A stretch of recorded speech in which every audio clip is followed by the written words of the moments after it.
갈릴리 혼인잔치라는 제목으로 하나님의 말씀을 증언하겠습니다. 땅을 벗어나면 인간은 먼지일 뿐 이 땅에서 영원히 살 수 없습니다. 육체는 흙으로 돌아가 사라지지만 영혼은 영원히 존재하기에 영원한 것을 찾아야 합니다. 요즘 기독교인들은 마지막 징조라고 그렇게 말하고 있습니다. 그러나 대부분의 사람들은 예수님의 재림을 믿지 않습니다. 대부분의 사람들은 예수님이 다시 오신다라는 것을 믿지 않은 것 같아요. 그렇다면 예수님이 다시 오실 때 누가 그의 곁에 남을 수 있을까 생각해 보았습니다. 많은 성도가 자기 자신이 어린 양 예수의 신부라는 것을 망각하고 살아간다면 큰 환난이 올 때 시간이 지날수록 자신의 믿음을 버리고 배교할 것입니다. 세상의 심판받는 날에 진정한 믿음을 가진 자가 세상에 얼마나 되겠느냐, 믿음이 있는 자가 얼마나 되겠느냐 성경은 말하고 있습니다. 고린도전서 1장 18절을 보면 십자가의 도가 멸망하는 자에게는 미련한 것이요 구원을 받는 우리에게는 하나님의 능력이라. 하나님께서 바로 이 치욕스러운 죽음을 통하여 하나님을 멀리 떠나 죄와 공경에 처해 있는 인간들에게 다가오시는 것을 깨닫고 믿는 사람은 축복의 능력을 입은 자들입니다. 그런 자들은 어린 양의 혼인잔치의 신부이지요. 그런 자들은 누림이 있습니다. 누림이 있다라고 성경은 말합니다. 하나님께서 마지막 때에 보여주는 그 비밀이 있는데요. 예수님의 재림을 경험한 세대가 그들에게 보여줄 그 비밀이 숨겨져 있는 것이죠. 우리는 나이가 먹어 요셉처럼 또 사가랴처럼 우리는 믿음의 조상들이 죽은 것처럼 우리도 때가 되면 죽을 수가 있습니다. 아니 죽지요. 그러나 세대가 발견할 수 있도록 다음 세대가 하나님을 만날 수 있도록 말씀과 기도를 통해 전수해야 할 이유는 예수님께서 자신은 믿는 자를 구원하러 오시기 때문입니다. 이것을 전수해야 되는 것이지요. 예수님과 제자들은 갈릴리 출신입니다. 그 당시 갈릴리에는 그들만의 독특한 혼인잔치가 있었습니다. 엄청난 비밀이 갈릴리의 혼인잔치에 들어가 있는데요. 예수님은 왜 이런 비유를 사용하셨을까요? 당시 예수님은 온 마음을 다해 이해가 쉽도록 갈릴리 사람들과 소통하고 유대감을 가지셨습니다. 예수님께서는 놀라울 정도로 그들에게 명확한 말씀을 주셨는데요. 예수님은 제자들에게 종말과 재림에 대해 그들의 관점에서 예수님의 언약에 대해 말씀하셨습니다. 결혼식의 빛된 재림은 놀라운 것이지요. 오래전부터 지금까지 결혼식은 중동 지방 마을에서 열리는 아주 중요한 행사입니다. 글로 기록한 약혼증서를 신부에게 주어지는데요. 약속하는 보증하는 사람들이 많을수록 좋기 때문에 사람들이 많이 몰려와서 축복을 빌어주는 것입니다. 신부가 내가 결혼하겠다라고 이 서약서에 동의하면 아무도 이 약혼을 반복할 수 없는 무조건 그 조항을 지켜야 하는 것입니다. 그렇기 때문에 신부의 아버지에게도 지참금을 돈을 주고 가장 비싼 선물을 신부에게 주어지는데요. 만약에 신부에게 안 좋은 일이 일어난다면 일종의 보험금 같은 거죠. 그래서 그 돈을 신랑 가족이 신부에게 주는 겁니다. 그 언약의 결혼은 모든 사람이 숨을 죽이고 지켜보는 순간입니다. 왜냐하면 신랑이 이 포도주를 특별한 잔에 따라서 존중과 사랑을 담아 신부에게 기쁨의 잔을 줍니다. 새 피, 새 언약이죠. 신랑이 이 잔을 건널 때 신부는 청혼을 승낙하는 겁니다. 그런데 신부가 이 잔을 거부하면 청혼을 받아들이지 않는다는 것이죠. 청혼을 받아들일 때 신랑이 얼마나 기쁘겠습니까? 그래서 사람들이 모여서 저 신부가 신랑이 따라주는 그 포도잔을 받는지 안 받는지, 마시는지 안 마시는지 그것을 숨죽이며 보고 있는 것이지요. 서로가 마음이 하나일 때 그 기쁨은 매우 클 것입니다. 신랑과 신부가 행복해할 것이죠. 중동 문화에는 같은 빵과 같은 잔을 내 몸에 있는 것이 내 몸이고 하나로 뭉친 공동체가 되었다는 것으로 빵을 서로 나눠 가집니다. 그 찢어진 빵을 포도주에 그 빵과 포도주는 예수님을 의미하는데요. 제자들은 갈릴리 출신이고 익숙한 내용이라 예수님이 하신 말씀을 단번에 이해할 수 있었습니다. 왜냐하면 서로 같은 문화를 공유하기 때문에 저절로 하는 것이죠. 갈릴리 문화와 복음은 뗄래야 뗄 수 없는 것입니다. 갈릴리의 첫 번째 기적은 물이 포도주로 바뀔 때입니다. 첫 번째 기적은 예수님께서 자신을 결혼식에 비유했는데요.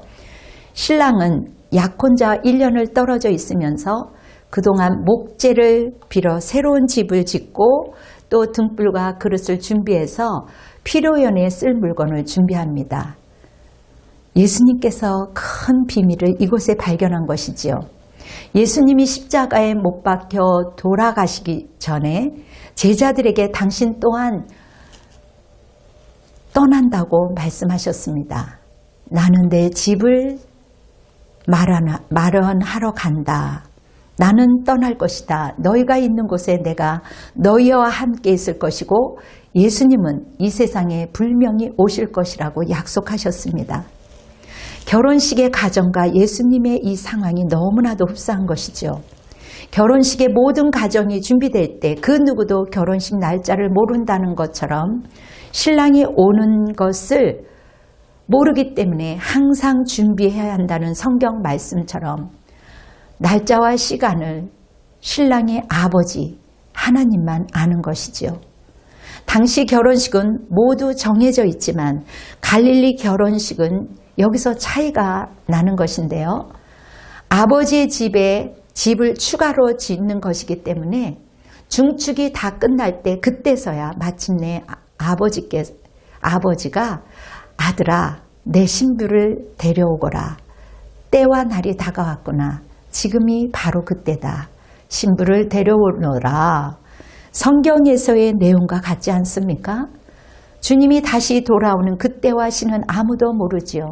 하늘의 천사도 아들도 모릅니다.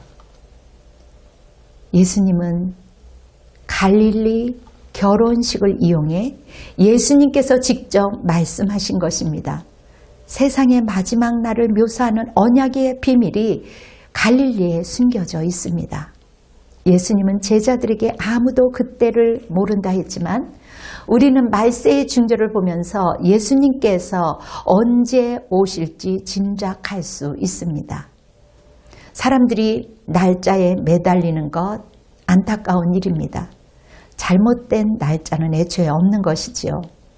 그런데 왜 사람들이 꼭 그날을 알려고 할까요? 아버지만 아시는데 말이죠. 요즘 재림에 대한 오해는 점점 커지고 있는데요.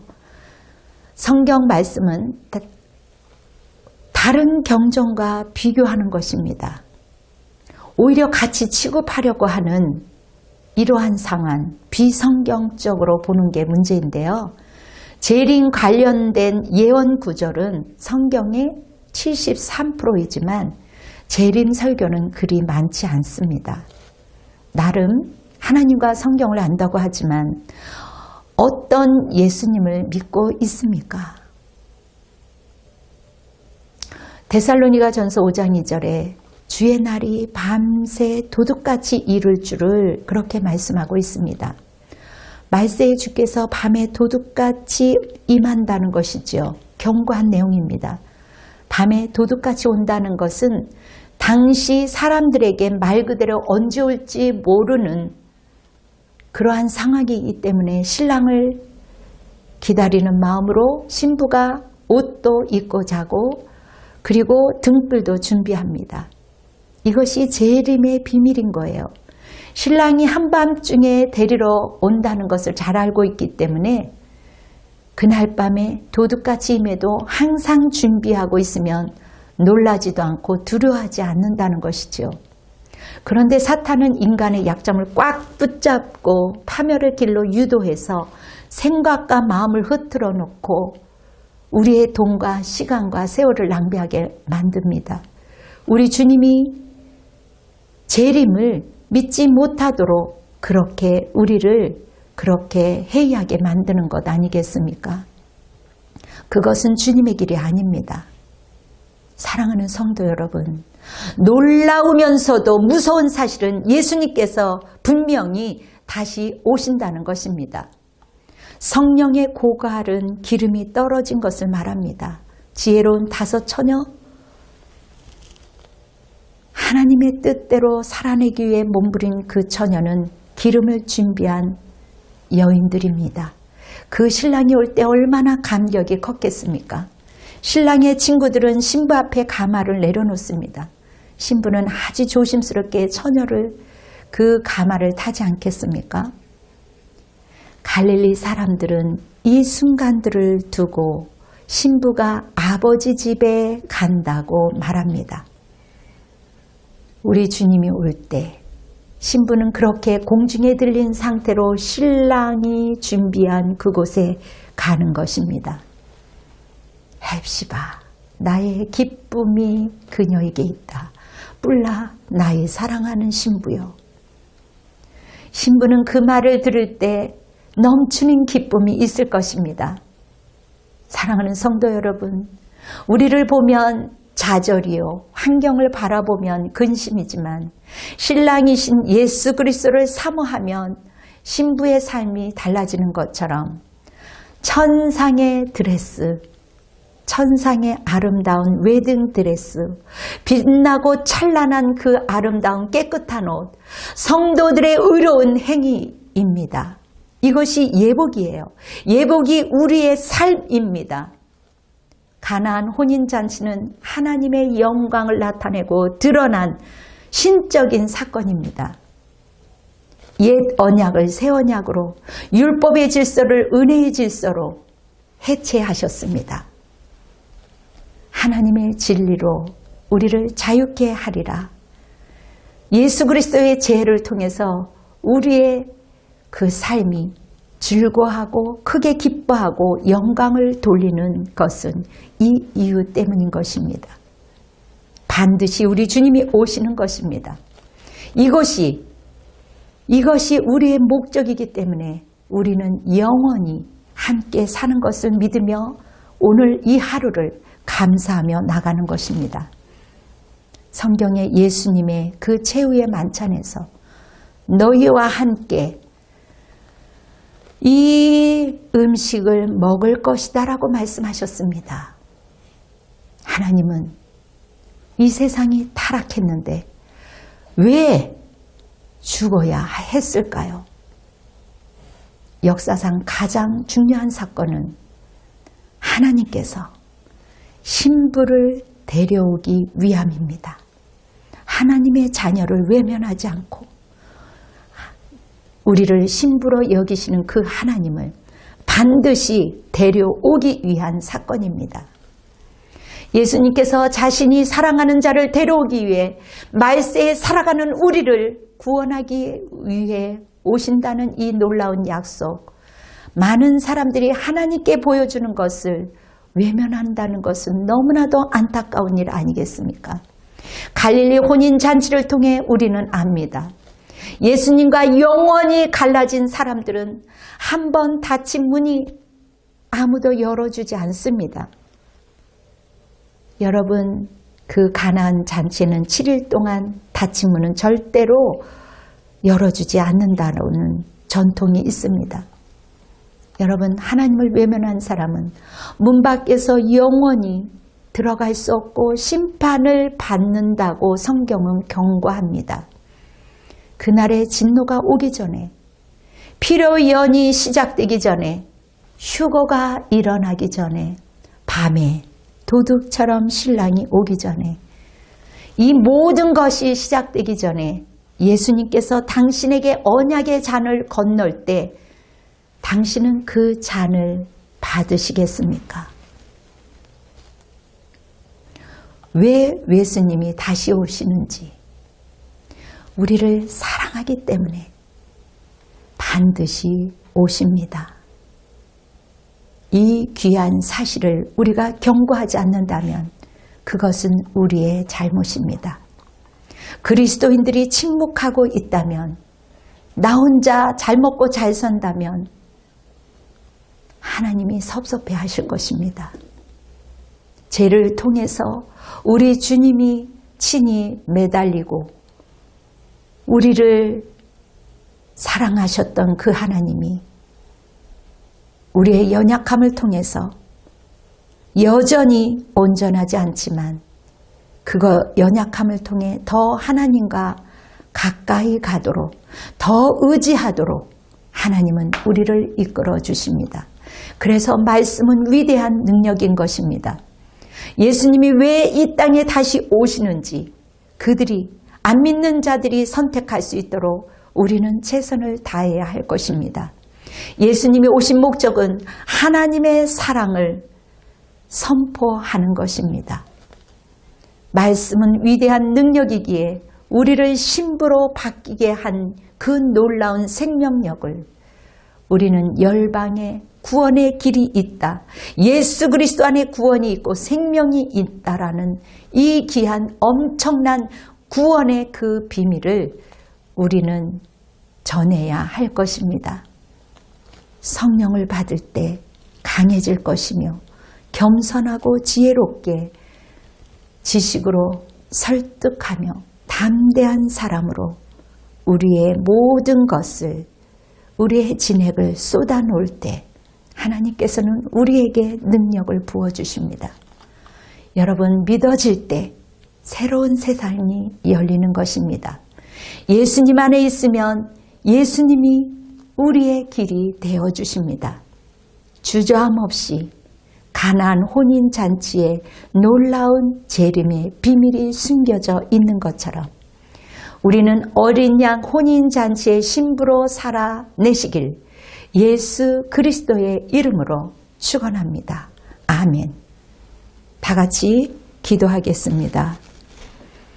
사랑의 하나님, 가나안 혼인잔치에 예수 그리스도의 재림의 비밀이 숨겨져 있음을 알게 하시니 진심으로 감사합니다. 지혜로운 다섯 처녀처럼 하나님 성령의 기름 부음을 우리가 준비할 수 있도록 하나님 역사하여 주시옵소서. 이 온라인 방송을 듣는 수많은 영혼들이 주께로 돌아오기를 원합니다. 이제는 우리를 회복시키기 위하여 십자가에 못 박혀 죽으신 그 은혜에, 그 사랑에, 또 돌이키는 자를 안아주시며 기뻐하시며 그 크신 사랑으로 안아주시는 그 하나님의 사랑이 우리 안에 계셔서 죄를 보게 하시고 임마누엘 하나님으로 우리와 함께 하시는 성령 하나님, 하나님의 구원의 은총에 감사하며 노래하는 우리 성도들과